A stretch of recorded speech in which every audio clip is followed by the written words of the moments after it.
Yo, what's up guys? It's the Insane Game Freak here to bring you what people have been asking me for almost over a year now. Pokemon Black and White region review for Unova. I don't think that's a U, but we're gonna do it anyway. Unova! So, let's get into it.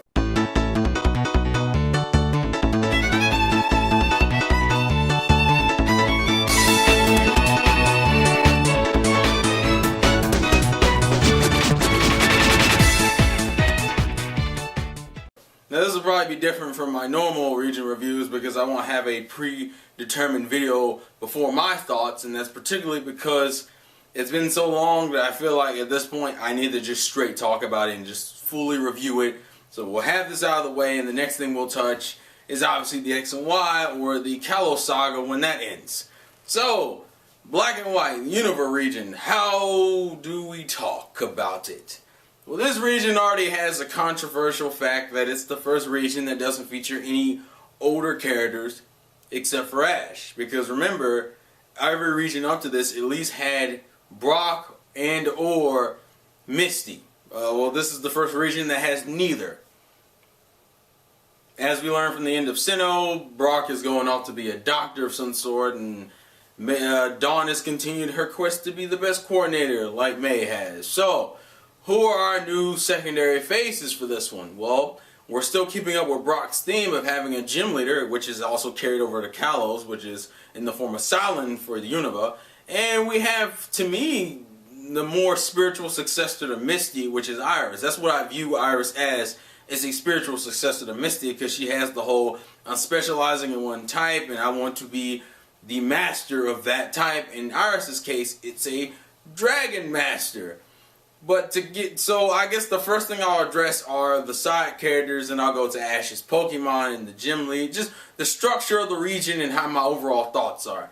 So first thing, the structure of the region. So much better than Sinnoh for like two main reasons. First thing, it knew how to handle filler. Well, the most of it. I'll put it this way. During the gym leader sagas, it knew how to handle filler. Because instead of just throwing a whole bunch of bullshit-ass episodes that had nothing to do with each other, granted, Sinnoh kind of worked in a way where it gave me a lot of development for Ash's Pokemon and Ash and Paul's rivalry itself, and also spending time for Dawn, because now you had to cut all that shit out because, you know, Iris doesn't do contests. What they ended up giving us in return was more tournament arcs that had more unpredictability about them. See, the cool thing about tournaments is that anybody can win a tournament. And that they proved that because half of the tournaments weren't even won by Ash. They were just won randomly. And it gave other characters a chance to shine. It also fleshed out the rivals of this region. And it fleshed out Iris. They were able to flesh out almost all the characters through its filler. Because half of its filler were tournament arcs, which worked, and for Pokemon anyway, worked really well to developing the characters. The second thing regarding filler is it didn't have it knew how to structure it filler in the sense that, hey look, we didn't go like 50 to 80 episodes of nothing really of consequence happening. And I felt like the anime for Sinnoh was like a correlation to the games. Because as today, Sinnoh is like the slowest fucking region to go through. It is so motherfucking slow. And the anime only exemplify that by having a ridiculous amount of filler between the 7th and 8th gym. Actually, Fantina's gym, I think the gap between Maylene and Fantina's gym was just as bad. Well, not just as bad, but it was still pretty bad. You went like a ridiculous amount of time without actually doing anything of consequence. Ash was just kind of As I said, they did use that, you know, develop the Pokemon and Ash and Paul's rivalry. And Dawn, they used that, but like, you were still going 80 episodes without really going through a gym match, and it was jarring as hell. So those are the first two things. Going into the characters and regions themselves, Silent and Iris, to me, I would honestly argue that Black and White feels like if you had redid Kanto this generation and actually did it right, that's what Black and White feels like to me. Because Silent feels like what Brock could have been if they hadn't have been so paranoid about having him branch out. Because if anyone noticed, after like the first few episodes in Kanto, Brock never really got fleshed out. If anything, he kind of just stuck into his same safe little realm of flirting with every girl he sees, having breeder-focused episodes, and having the occasional romance gag episodes. That's all he really did. Silent, although doesn't necessarily branch out to that many more spaces, they made him more of an interesting character and kept him relevant into the episodes. Well, the majority of Black and White, I would say the latter half is where things get shaky, and that's for the series in general. The thing about Silent always, to me, that makes him my favorite male companion to date, even compared to Clement, is that Silent was a gym leader who acted like a gym leader. See, the one thing I hated about Brock is they weren't like, oh, Brock's a gym leader, but he never actually showed any skills as a gym leader. He was not that good of a battler, and in terms of expertise, the only thing they really used him for is like a strategy and Pokédex guy when you didn't have the Pokédex out. It's like, well, it's like he would always explain Ash's strategies mid-match, but that's all he really did. Whereas Silent would fight new train. First off, Silent was just had a bigger focus than Brock ever did in the region itself, because Silent was actually participating in battles and tournaments, and he was active in a lot of the episodes. Versus Brock, who kind of hung into the backside, like, let me go cook the food. Let me go take care of the Pokemans. Let me go get that super potion out. Like that's what he did. Versus Silent, who was giving advice to trainers, who was sitting there kind of analyzing their personality and their relationships to each other. And he wasn't being a dick about it. He was just being honest. He was like, well, you guys have a very lovely style. And they also gave him gags that were funny and had a sense of variation. Whereas with fucking Brock, you had two gags. You had flirting on every girl, and then in Sinnoh, you had the stupid, well, it was still flirting with every girl. They just changed the gag of how he got stopped.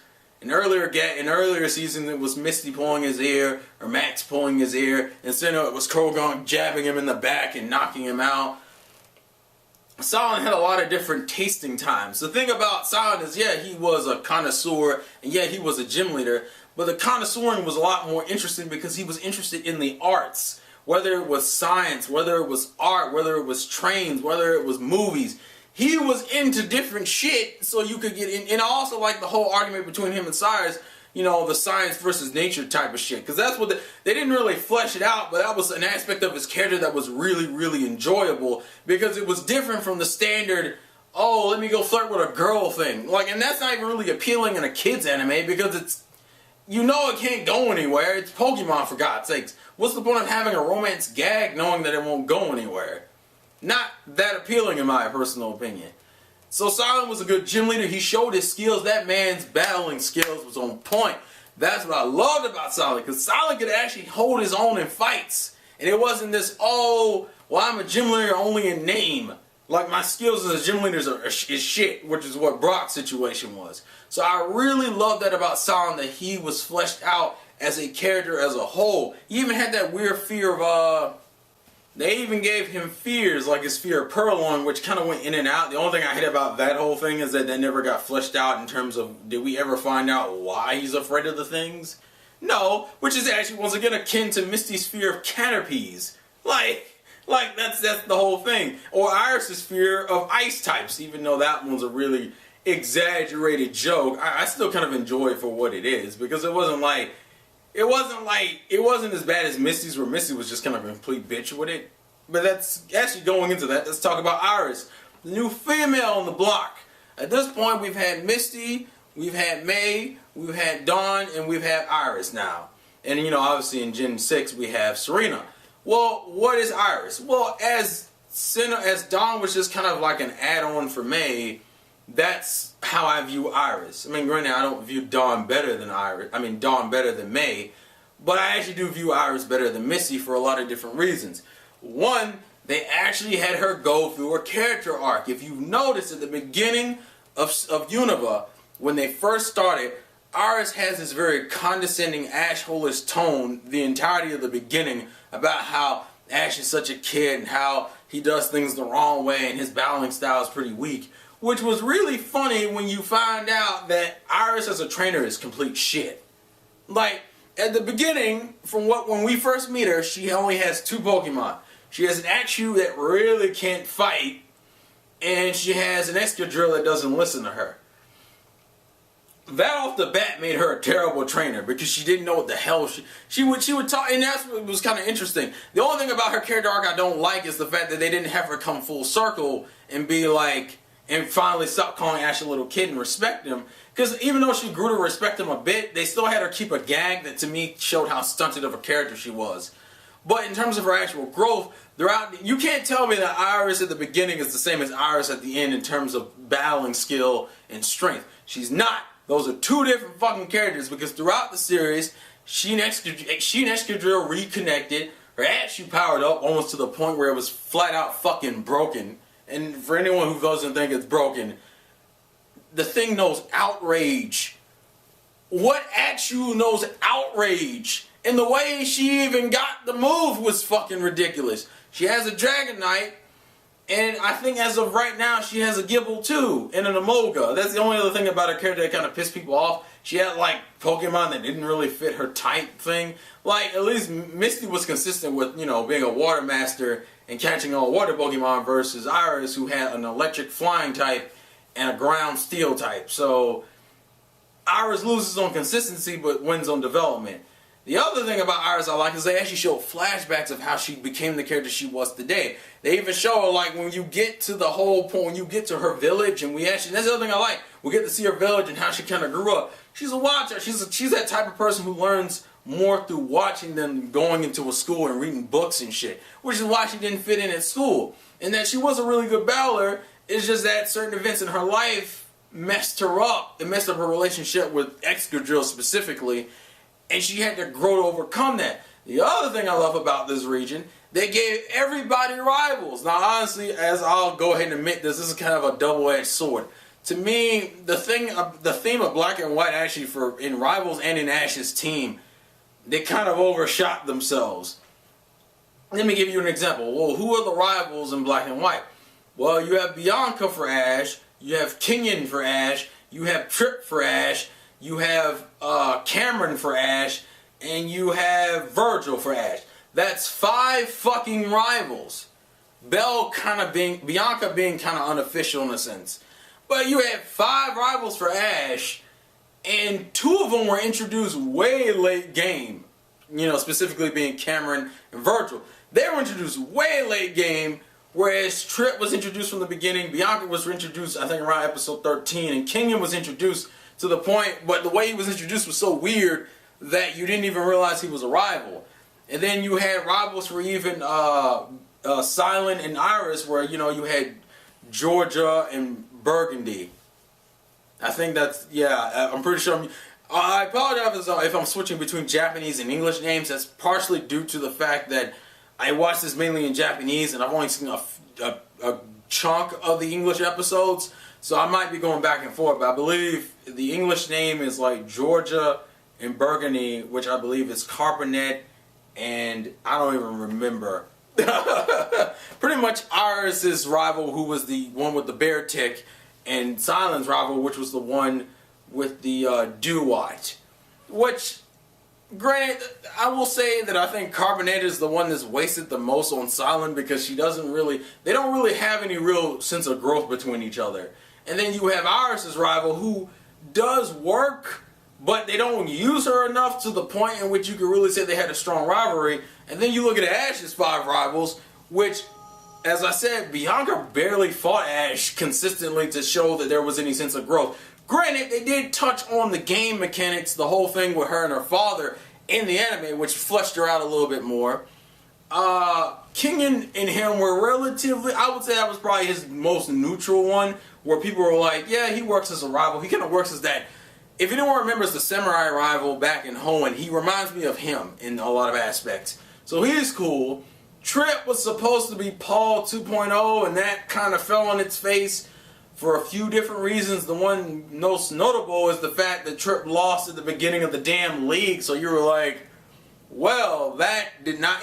Trip did get development, but the way Trip and him interacted was obviously trying to mimic Paul, and they didn't do it to a good enough extent for me to say, yeah, they were truly fleshed out as rivals. And then Virgil and Cameron were introduced so late game, I don't even think Ash ever fought Virgil, and Cameron Well, let's just say Cameron and him, people don't like Cameron for a few different reasons. I won't get too much into details, but let's just say that didn't go as well as people wanted it to. So getting off the subject of rivals, well, how were the gym matches? Well, this is kind of hard to talk about because compared to X and Y, it's almost every gym match before X and Y is shit. But without thinking about X and Y in terms of animation and style and quality like that, the gym matches were actually pretty cool and straightforward. They had different techniques and gimmicks, and they finally went back to the way Ash fights. I understand this is dumb for a lot of people, but you gotta understand, Ash as a battler has always been this, the very unorthodox, ridiculous style. To give him strategies that he consistently uses throughout every gym match, although works, to me was never the way Ash was true to be represented. He was not supposed to be represented in a specific style. He always had off-the-wall styles and ridiculous ways of fighting. That's Ash in a nutshell, a ridiculous goofball that's off the wall that you can't really predict. That's what made him interesting. So to give him strategies in Sinnoh, even though it can work, for me personally, I just didn't enjoy. I like the fact that he went back to his traditional, off-the-wall, kind of doing unorthodox things in battles to kind of pull out wins and whatnot. The battles themselves, as I said, were well paced because they threw in all the tournaments and everything, so I never felt like it was dragging. Well, at least during the league part anyway. So I have no personal issues with any of the gym matches or that structure in itself. Now to get into Ash's team, which is probably to me the most akin to Hoenn of anything, because it's a very off-the-wall team. So he has all three starters. He has an Oshawott, a Tepig, and a Snivy. The only thing that evolved out of those three was Tepig into Pig Knight, which is the furthest he got. He has his Traditionary Bird and Unpheasant. He has Palpitoad. He has Roggenrola, which I forget and got that to its Boldore evolution. He has a Crocodile as its final evolution. What else did he have? He had a lot of... Gen 5 was probably the most he caught. He caught a lot of different Pokemon in this generation, which gave him a variety when it came to his team. He had his Leavanny. And see, this kind of also works as a double-edged sword. It worked because he had a good varied team, and things were different, so you wouldn't... Not every gym match you knew exactly who he was going to use. The problem is you run into a lot of situations where half his Pokemon didn't get fucking developed. For example, his Boldore didn't really get focused on too much, nor did his Unpheasant. Actually, when his Unpheasant showed up in the match against Skyla, I was like, well, this is the only damn chance he's going to get with this thing, because he hasn't used it consistently since then, which was a bitch in its own right, because it's like, wow, you have a bird Pokemon, and you don't use it that often. Thanks!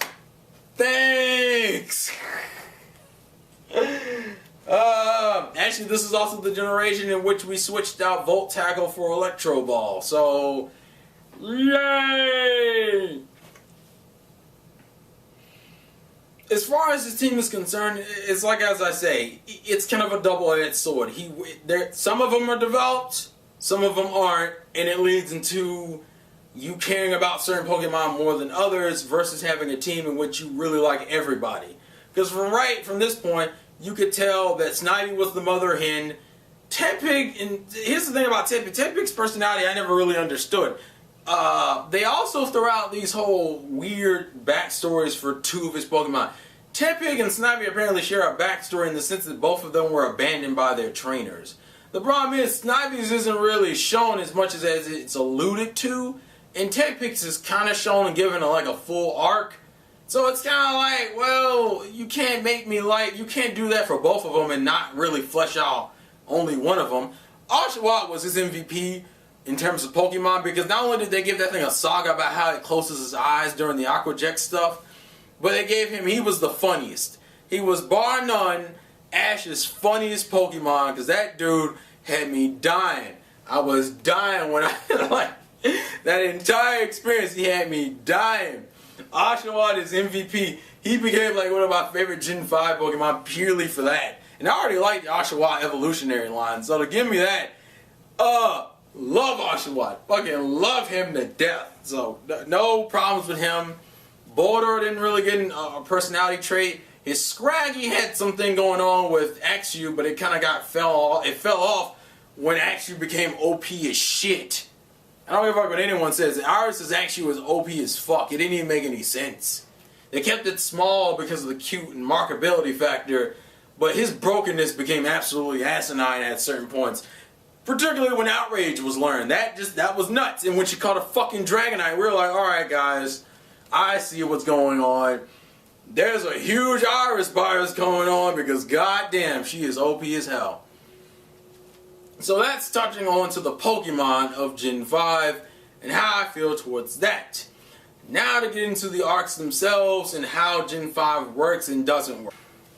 So Gen 5, for its base region, and maybe even for the inside story, was perfectly fine. I enjoyed the way they structured the region, had the catches and the gym matches and the tournaments, and the league is kind of hit or miss. Most people don't like it because of the way it ended in the final fight, and even the fights in general. There are like two things people can't stand about Gen 5's league. It's particularly dealing with Cameron and Trip. Both of those characters kind of fuck up the league for two different reasons. Most people consider Trip to be Ash's main rival for Gen 5. But he loses in the first fucking round. So it's like, wow, that's totally what I wanted to see from Trip in Ash's final fight. And then you had the Cameron situation, who, by the way, by the time Cameron was introduced, we had literally gotten almost every other rival, I think, except for Virgil. So at this point, you had about 4 rivals turning into 5 when we got introduced to Virgil, and we were like, we don't really need any more rivals yet. At this point, you already had 3 ones, and they hadn't even fleshed out. And those 3 were kind of okayly fleshed out. To introduce Cameron this late in the game was ridiculous. And then to introduce Virgil right on top of that was like, Joe, what the fuck are you doing?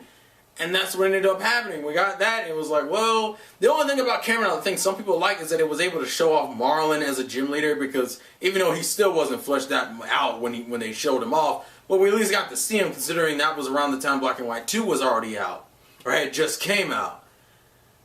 Cameron's match against Ash kind of reminds people of Tobias versus Ash from Sinnoh, except it wasn't even fair this time. It was kind of like Cameron became Ash for that fight and proceeded to do some ridiculous shit, because cause the way he wins that fight, that match was asinine. First off, he won with 5 Pokemon instead of 6, and then on top of all that, he won by having his main person evolve and beat the shit out of Ash, and you were just like, well, this is bullshit.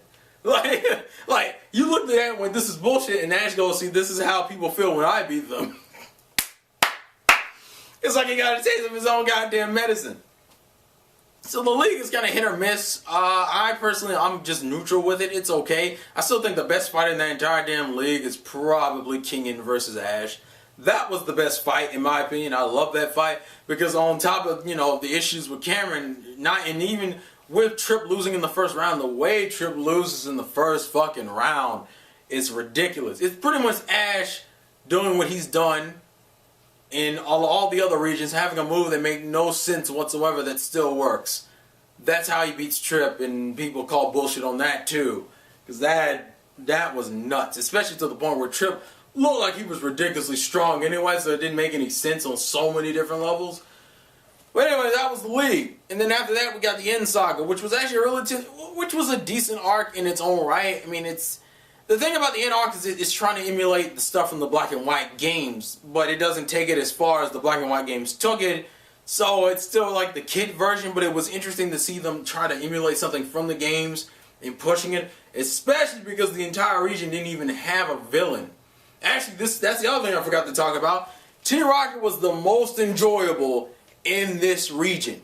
Why? Because they were being serious, and they only showed up for big arcs in which you could at least respect their plans even if they still lost. And they weren't being goofy. They didn't show them in every fucking episode. It showed that the writers could rely on the characters themselves to carry episodes out, instead of doing this dumb shit where we still had to throw Team Rocket in every fucking episode, which is what they went back to in X and Y, which is bullshit. Bar none, best Team Rocket throughout the entire series. Best version of Team Rocket. And I'm so fucking mad we reverted back to the bullshit that was in fucking Gen 4, 3, 2, and 1. Ugh, fuck that. So those were like, to me, the end saga and the main saga was great. And then we hit the Chlora Islands. Oh, fuck me.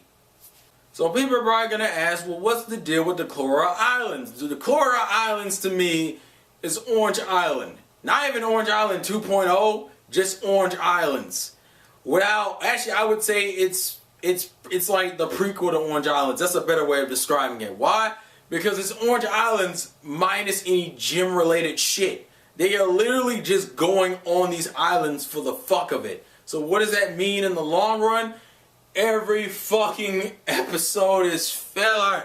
There is nothing of interesting consequence that happens on almost any of these episodes. It's all fucking filler. And why did they do this? Because X and Y hadn't came out yet, and we needed something to put in the gap between the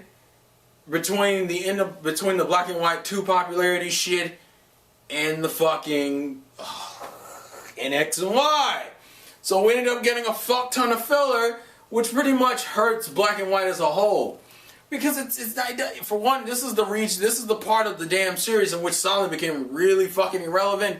Not like painfully irrelevant, but you could tell they completely stopped using him after a while. And Team Rocket kind of got not focused on more, but more often. See, when Team Rocket was serious, the advantage using Team Rocket when they're goofy is that you can kind of fill up episode space with them. But they were still doing the whole Team Rocket is serious and not as relevant thing. So, and then granted, Team Rocket still shows up, but they don't use them as much, which still leads into the same bunch of bullshit in which now you have filler episodes that don't have any consequence to them, and half of them are entertaining, the other half are boring as hell. If anyone's even watched my episode reviews of those episodes, I was so burnt out on Pokemon by that point. It was purely based on the fact that I was watching filler and I had nothing to look forward to.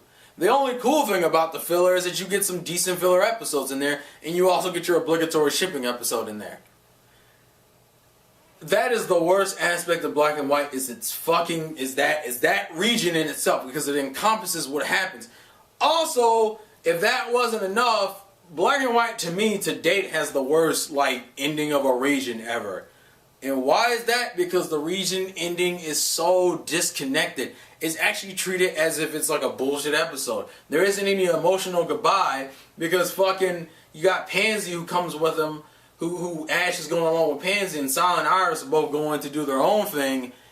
And it's a simple, I'm getting on the train, bye guys, best wishes, and then they just fucking go. No heartfelt thing, no flashbacks, nothing. They just fucking leave. I'm like, yo, why even make this weak ass ending? And it's like I blame that last section. That last section, everything after the end arc can go eat a dick. Because it get literally the small filler that were good do not outweigh the bullshit that you deal with. The bullshit as a whole that is the Declora Islands. And that hurts Black and White as a whole, because I gotta review the region as a fucking whole. So if I had to talk about it, I would argue that Black and White is probably my favorite region so far animated. I would actually say it's either just as good, if not better, than Hoenn. Granted, if I include the Declora Islands, then it's probably second. To me, it's either my second favorite or my favorite, depending if I'm willing to rewatch the Declora Islands, which you don't really need to at all, honestly. You could literally end off at the end saga and just jump right into, maybe watch the last episode of the Declora Islands things just for the bullshit ass ending you get, and then you could jump into X and Y. That's how I personally feel, because the Declora Islands was bullshit. Like, the overall package of the Declora Islands was bullshit. Fuck the Declora Islands. So as a region, I personally say it's either my favorite or my second favorite region so far. But please, I want to hear your thoughts in the comment section below. If you made it through this entirety of this long-ass region review, tell me who is your favorite Unova character, whether it's give me one from the games and give me one from the anime.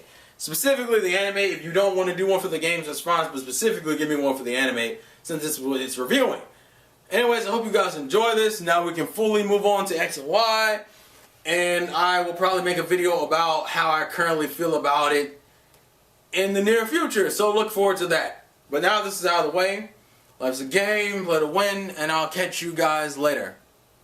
It's not always black and white, but your heart already knows what's right. It's not about win and lose, it's the path we choose. Let the journey begin, Pokemon.